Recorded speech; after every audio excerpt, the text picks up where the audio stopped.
Hey everybody, Scoutcrafter here again. It's TGIF. It's Friday. Thank God it's Friday. It's good to have this week come and go. We had some beautiful weather this week. A couple things coming up. We're working on a couple more of Abe Elias's tools. Coming along nicely with that. We're going to be getting to that in a moment. And I want to tell you quickly about a story that happened to me the beginning of this week when I was upstate. I was mowing the lawn, and as I'm mowing the lawn, you know, like I saw a piece of garbage on the lawn. And it's like, it's the first time in 6 years I've ever seen garbage on the lawn. Maybe the wind blew it up or whatever. I get off the track to pick it up and, you know, I'm mowing some more, and I see another piece of garbage. I'm like, you know, that's a second piece of garbage, and it's near the pond in the woods. And I look over and I see more garbage. And then as I get off the track and walk over, the whole area above the berm by the pond is filled with trash. I was like, are you kidding me? So I went into military mode. I was like, I got squatters here. So you know what happens when you go into military mode, right? You know, you think I'm going to have to take care of these squatters, you know, the upstate way, you know. But as I'm up there looking at the garbage and picking up the garbage, I had to get a couple garbage bags. I realized it was a bear. That's right. I got a big bear that lives up there. And when I say big, take a look at this guy. Yeah, pretty big bear, you know. And that's why I don't leave any food up there, because I'm always afraid. This guy is so big, he could just push his way into anything when you're not there. So I had to deal with that, you know. It turns out that the new neighbors across the street, have trash pickup, and the bear was coming by and getting his garbage to go. So he'd grab one of their bags, walk across to my place, and then have lunch. So I told him, I said, look, you got to secure your garbage, because they picked up some they found by the street, but, you know, they didn't know about the stuff that was in my property. So I'm going to have to deal with a bear now, you know.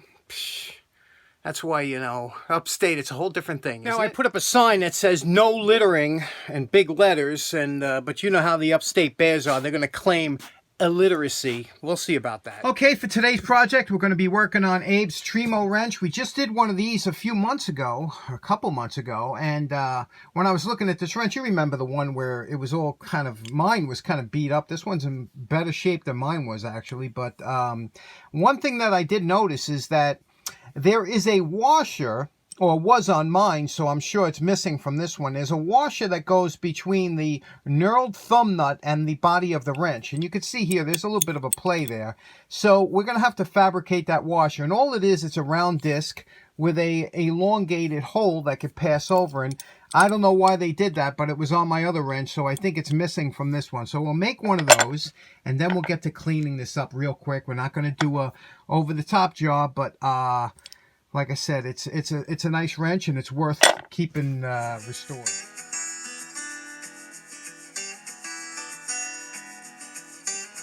Okay, using some files and a washer, we turned the washer into that little piece that looks like that was on my other one, so looks like it works for here.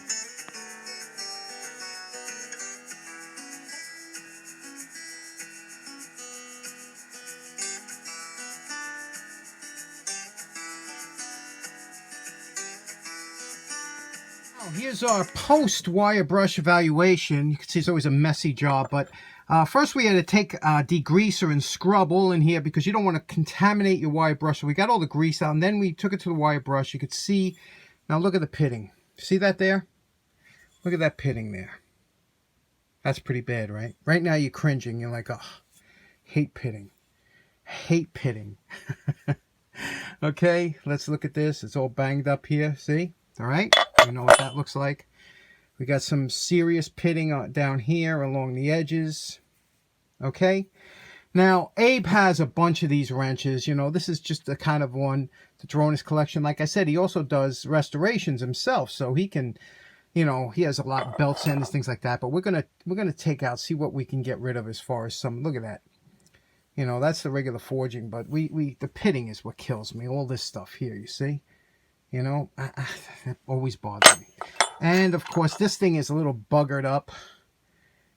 You don't usually see these too messed up, but this one's rough. So this one you have to replace. Other than that, we'll see what we can do just to make it presentable.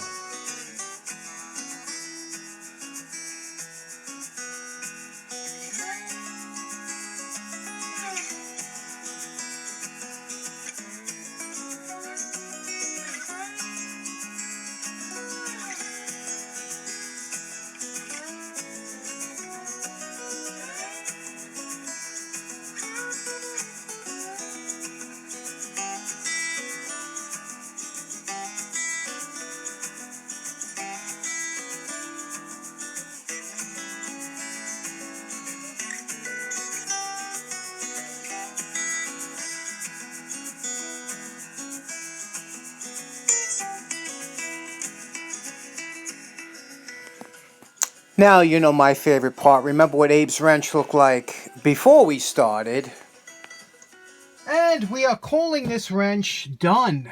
Now, I know Abe just sent this over as a quick repair to repair this, but, you know, we can't help ourselves here. Look what we did here. You remember what this looked like, right? Look at the handle. Remember the handle was all beat up and everything. Look how nice and smooth that is now. And, you know, did the black in here and the black in here like we normally do. And a little bit of Scout Crafter red in there. No rattle on this wrench. Guys that do these wrenches know what I'm talking about here. Check this out. Now look how smooth that is, huh? It's like glass smooth. You know, works great. That little washer there takes up that extra space. It's just a, you know, these Trimos, they weren't too great when they came out of the factory, but if you work a little bit on them, they really are a classic looking wrench, huh? Look at the belly here. I always love the back, you know, we take pride in the back here. Very happy with this wrench. I know Abe will be happy. The only problem is, I wish I could find a replacement for this this knurled nut because it's not in the best of shape, but otherwise this wrench is in the can, finished. Okay, next up, Abe sent this beautiful Mortise Gage.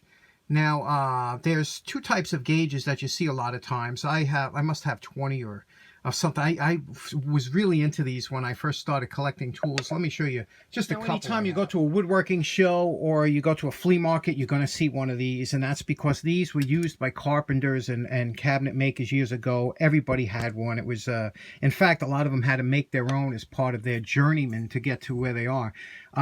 Usually when you see one with one pin like this is called a marking gauge or scribe gauge, or and what this does, it's basically will mark off. It has a block that rides up on a square.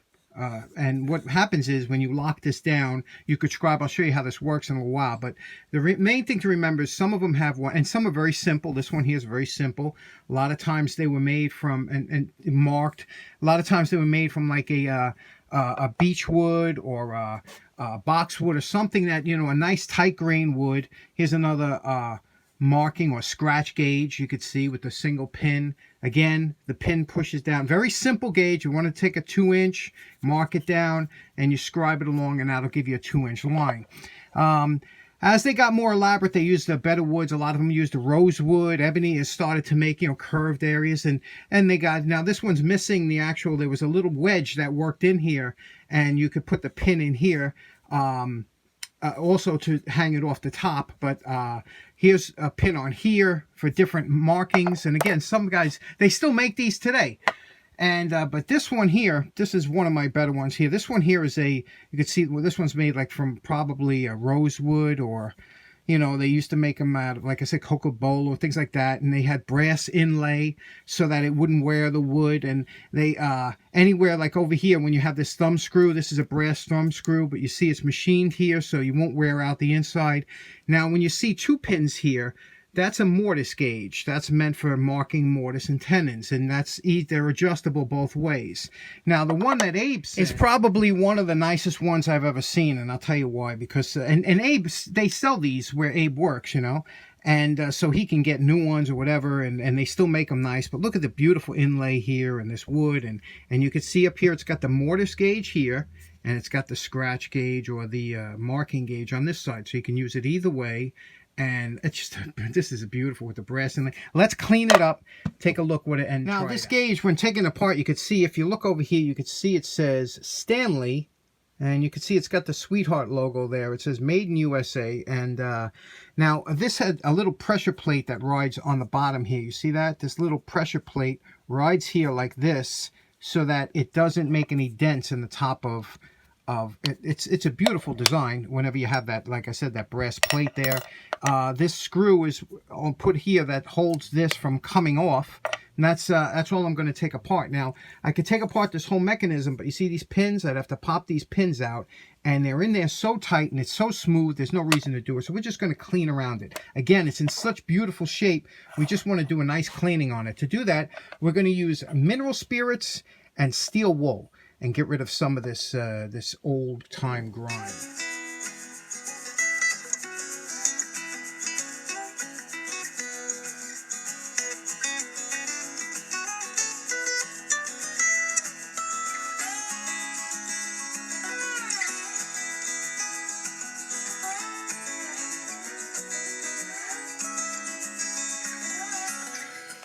Now you know my favorite part. Remember what this Mortise Gage looked like before we started.